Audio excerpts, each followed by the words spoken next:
Okay, continuing on with teaching about how to lead group skills training. I was in the middle of a slide where the title of the slide is While Teaching New Skills. And the next point I want to make is that you want to find a balance between sticking to the manual, getting the skills as they're supposed to be, getting kind of rigorous about that, and at the same time being creative and improvisational in your way of teaching them and your way of understanding them. Use modeling a lot, it's called participant modeling, to model the use of skills even while you teach the same skills. And then just modeling in general, being willing to do a role play to demonstrate something or to walk through for somebody how you do a skill that's basically something that takes place in your head, so mindfulness skills and so on. And self-disclosure, that involves self-disclosure and using brief stories about yourself that are within your limits that you're comfortable sharing. Model how to cope with failure, so that you want them to know that you run into difficulties, you have failure, you pick yourself up from failure, you use the skills again, and you readjust. So you want someone to really know you, know who you are, and that you also fail at things, and that failing is a big part of the process, okay? And finally, make it as fun as you can. I mean, I'm giving a lot of information, but very important that you have people have positive emotions during these trainings. Next slide says skills training, some lessons. These are just some lessons I've learned over time of teaching. 1, no one ever learned a skill unless they needed it. An important part of skills training is to help people to attend to the aspect of helping people see that they actually need the skill. They might not need it, they might not see that they need it. It's just that you have to realize people just give lip service to skills unless they actually feel the need for them. And sometimes they don't feel the need for it in the moment, so you might need to help them see why it's useful to have this skill. Another thing, skills require repeated use. Skills, you don't learn skills and then you've got them. It just never works that way with anything. So it certainly doesn't work that way with this. You use skills and that strengthens the skills. If you aren't using them for a long time, they fade.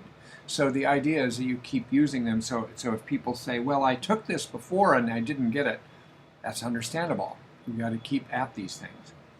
Next, to teach these skills, you have to know them. So to the degree that you know the skills from the inside, that you have tried them, that you know what it's like, that you've thought about it, that you know what it might be like for your client to use these skills, then you can really talk the real talk about these skills. It requires skill to be able to teach skills, especially to people with borderline personality disorder. This isn't just running through what's in the manual. It really is forming a relationship, having a sense of how this person might use the skill, what their obstacles might be, how to troubleshoot those obstacles, really knowing that what the problems are. The next slide is called Assign Homework. So now we're at the end of the skills group. You've gone through mindfulness, you've gone through reviewing homework, you've had a break, you've taught new skills, and now with about 5 minutes left, you want to stop and assign homework. What's the homework going to be at the tail end of teaching whatever is the new skill? And you know, the manual has just fabulous homework assignments. You should look at them in advance, consider what the different options are, and look at the worksheets that go with those homework assignments. Because sometimes there's a choice of which worksheet do you want to assign. So you should feel comfortable with the worksheets when you're having them do the homework. So assign homework to strengthen the new skill. Assign 1 or 2 practices, maybe a maximum of 2. Give clear, explicit instructions, just really clear, and I'd say write down the assignment on a blackboard or whiteboard or flip chart so that everybody sees it, and have them write them down. Ask for questions about the assignment. Make a big deal about making sure everybody's got it before they leave, okay? And go over the worksheet with them explicitly so they can see where they're supposed to record their practice, what exactly it's supposed to be. So anticipate what problems there might be in people doing it and try to clarify those things. The next slide is called wind down. It's the very last thing you do in the group. And I would say different groups do it differently, and sometimes there's more need for this and sometimes there's less need for this. But the idea of a wind down is that you don't want people walking out into the street after your group sort of bleeding emotionally. You want a chance to, sometimes these groups can be stressful. Sometimes you don't realize it was as stressful as it was for a given individual. So you just do something at the end just to kind of calm down, settle down. That could just be that you allow each person to say something about what it was like to be in the group today. It might be that you listen to a little piece of music. It might be that you do some kind of mindfulness practice. It might be that you close with some kind of a story or a poem or a parable related to the skills. And you just try to end with an accepting, encouraging environment. The next slide says, to prevent problem behaviors in group. So, it's a very good chance there'll be some problem behaviors, minor or major, in a group. If it's a group of people with borderline personality disorder and related disorders. So, here's ways to prevent it, prevent these things from happening. First of all, set a tone of high expectations and discipline. In other words, partly you head off trouble by just having structure and keeping people on track and fighting those little battles rather than let a big one accumulate. It's sort of like, okay, now we're doing this. Okay, now come on, let's move on to this. And try to encourage some discipline and reinforce for discipline, saying, oh my God, you guys are a great group. Oh, we're really moving today. Thank you, thank you, thank you. And at the same time as setting this tone of high expectations and discipline, set a tone that's easy, warm, and accepting. And maybe these things seem hard to bring together, but that's what dialectics is all about. You want to have a kind of easy manner with the group. You want to be now and then chit-chatting with the group. You want to be warm. You want to be welcoming. You want to be accepting. And at the same time, in that context, you want to really be on track, structuring, and using some discipline. Prepare well for the group. I find this is a huge thing. If I go into a group and I know what I'm covering, I know what I'm going to use as examples. I know what I'm going to use to write up on a board or a flip chart. I may have already had the things written up there. I know what the assignment's going to be, and all these things. Then it just goes better. Anticipate questions. There's certain questions, and these are often predicted in the manual by Marsha Linehan, like what the questions will be that people will raise and what confusion that'll come up. It's just natural that it happens, and there'll be objections to some of the skills. It's natural that that happens too. By the way, if somebody objects to the skills, they say, oh, this won't work for me. I'll tell you my usual response to that is I say, the fact is that there's just a lot of these skills, and they don't all work for everybody at any given time. Like what I find is that sometimes a given skill doesn't work today, but it's perfect for tomorrow. Sometimes a skill works for a certain subgroup of people, and it really isn't very appealing or doesn't work very well for another group. So I just tell people, look, it's understandable if you don't like some of the skills, if you object to some of the skills, if you don't think that they work, if they don't fit you very well, but I'm asking you to try everything. Just like a kid, that you put a dinner out for. Try everything on your plate and see how it works for you. What else? Sit opposite your co-leader if you have a co-leader so that you can support each other, you can see each other. And try to, another way to prevent problems is that you are in touch with each person in the group as you teach. And that just means you're making eye contact. You're going from person to person. You don't just teach to the person who seems to be showing interest in the group. You sort of teach to everybody, and you just check in and say, does that make sense to you? Or I wonder if you could use that with so-and-so, or in such and such a situation that you know about the person. It's just like it's like you keep throwing out lines to each person while you're teaching the material. Okay. The next slide also says to prevent problem behaviors in the group. And these are things to not do. Don't do process therapy in the group.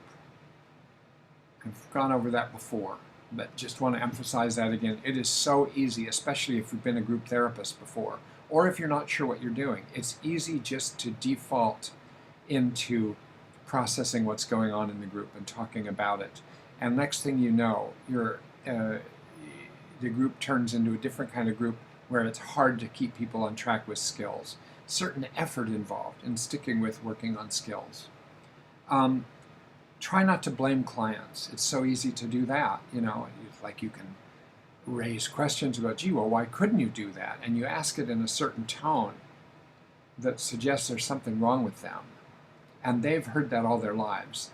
So you just kind of keep teaching. And people do things, people don't do things. But watch out for your judgments and blaming. Try not to get into unnecessary power struggles. Like I said, when somebody says, oh, this doesn't work for me, that's a time when sometimes group leaders can get stuck defending the skills, defending the group, or opposing what the person said. You know, I almost always will validate, oh, God, I hadn't even thought of that. No wonder you're upset about that. And then I'll move on and give my reasoning for what I'm doing. But it's sort of like if you get in a power struggle very long, it really doesn't help. Don't assume that the client wants to change. They might not want to change throughout your entire group. They might not want to change today, but they might want to change next week in respect to something. So, you know, just assume that you're teaching. You're not in charge of whether they actually get it. You're in charge of putting it out there so they can get it. But you got to watch out not to get too attached to assuming that they want to change and that they'll do the things. And try not to get rigid in interpreting behaviors, like having some way of understanding it that you're stuck with and that you're going to push on them. Try not to get defensive and get stuck. Again, there's something, it's hard for me to convey through all of these. There's something that you just have to get into teaching, but letting them be the ones in charge of implementing. And then doing everything you can leading up to that, but then let go. You have to just keep letting go. It's like raising children. You wish they would do certain things, you do the best you can as a parent, and then you have to realize you have to let go and let them make their own decisions. And also, don't fail to see your own responsibility if you've contributed to problem dynamics by being defensive, by being pushy, by being oppositional, by being judgmental, by not telling them something you wish you had told them, by not giving the best explanation you could have given, by having an off day. Take responsibility and show them what it's like to take responsibility for yourself. You know, that creates more openness and more willingness on their part. Next slide is called Tips for Running a Great Group. Okay? The first big point is be prepared. Do your homework. Be all ready, the way I was just talking about before. Have your handouts, your visuals, your agenda, your structure all ready, your examples that you're going to use. Read and reread the manual before you sit down to teach that skill. There's so many good things in the manual, you'll regret it if you look back after and say, oh my God, I wish I had said that. Because Lynn has so many good ideas from all the years of teaching it. Be ready for typical questions and comments.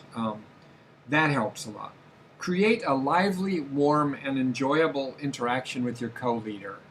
People really play off what they see happening between you and your co-leader. So you want to have a real relationship with your co-leader as much as possible. You can't fake it, but try to build something there that people can sort of interact with, people can see modeled. Be on time. Start on time. And balance high expectations with warmth and support. I guess I'm just saying, again, your attitude is to everybody in the group, hey guys, I know some of this is hard, but you know what? Everyone's going to make it. Everyone's going to get better at whatever pace it's going to be, and that's all right, okay? All right, I'm going to stop here. We're going to have one more brief video to finish.